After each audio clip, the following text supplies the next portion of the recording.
It's currently 6:30 and we're at a small park getting ready to play some tennis. Now that it's summertime, daylight comes in so much earlier and we're taking advantage of it by getting up at 5:30 for the past week. Have some breakfast and head out for either a power walk or tennis. More and more, I realize the importance of physical health, especially the role it plays in maintaining my mental health. Even though we've only been doing this for the past week, it was apparent that this new routine helps me feel energized for longer during the day. Even though neither of us is good, staying active together brings a great sense of joy. Of course, the rare and unexpected rally is an added bonus. There are also fewer people around when we get out to play this early in the day, so the entire experience is very relaxing.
It's wonderful to feel so refreshed after moving around first thing in the morning, and now I'm making plans for the rest of the day. I've been handwriting my to-do list lately. I find the physical act of pen to paper, well, in this case, it's more like Apple Pencil to iPad, very calming and grounding. It helps my mind connect with these tasks more fully. Today's list covers both items for my passion projects and my day job. I'm still working full-time at this point, so I do have to make sure work-related tasks get finished first. It's challenging because by the time I can work on my passion projects, I am either physically or emotionally exhausted. Trying to balance time and energy to do both takes a lot of effort and patience. Sometimes I hit a dip when one of them is not doing well or neither is doing very well, and I would feel terrible and very disappointed in myself. Because it feels like I'm not just falling short in doing one thing, but failing at everything. This has been a very slippery slope for me because once my emotions start to roll downhill, it's almost impossible to stop it. And the longer I wait to pick things back up, the less motivation I seem to have because inevitably things pile up, and now I need to deal with not moving things ahead as well. Climbing out of the dip takes a lot of willpower and practice. And lately, I realized that I can get out of that negative emotion trap when I slow myself down from the overwhelming thoughts on there are so many things to do and just focus on one specific thing. Even if that thing is as small as tidying up my desk or finishing a sketch that I started days ago. The fact that I was able to do one thing effectively in the moment made everything else less intimidating and more achievable. My narrative then shifts from, I don't think I can do all this, to I can do anything, just not everything all at once. Things pick up much faster from there.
Today's unexpected learning moment happened when I read this quote.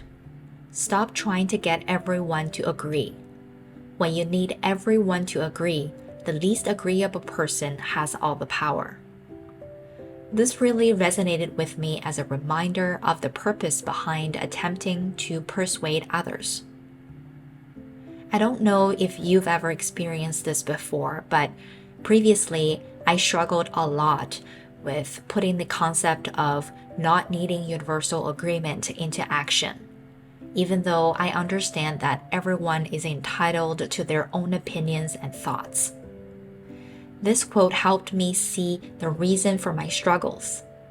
I get tangled between what I was seeking when I was chasing universal agreement and what I was losing when I chased it too closely.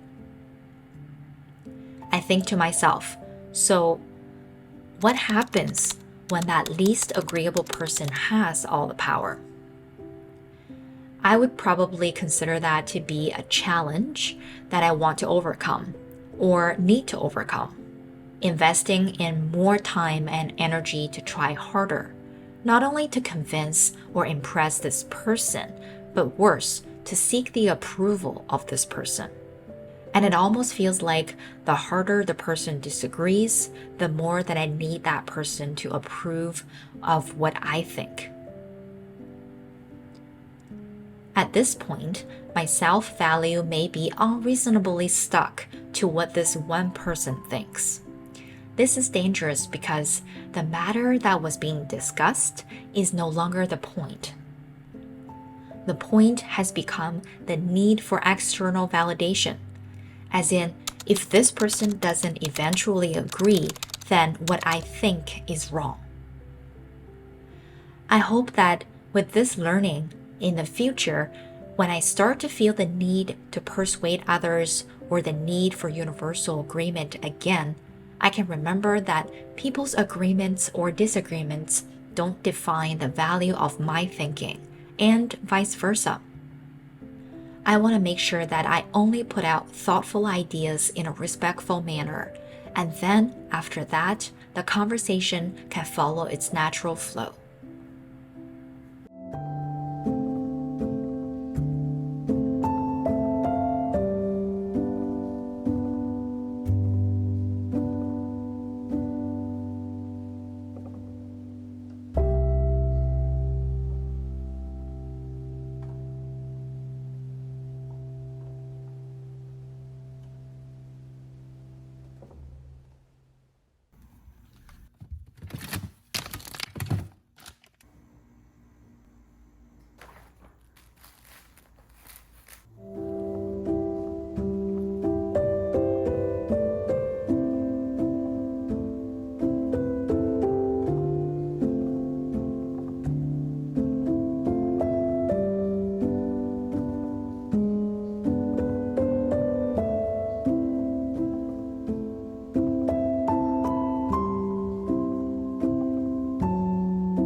There's a new day that will come again tomorrow.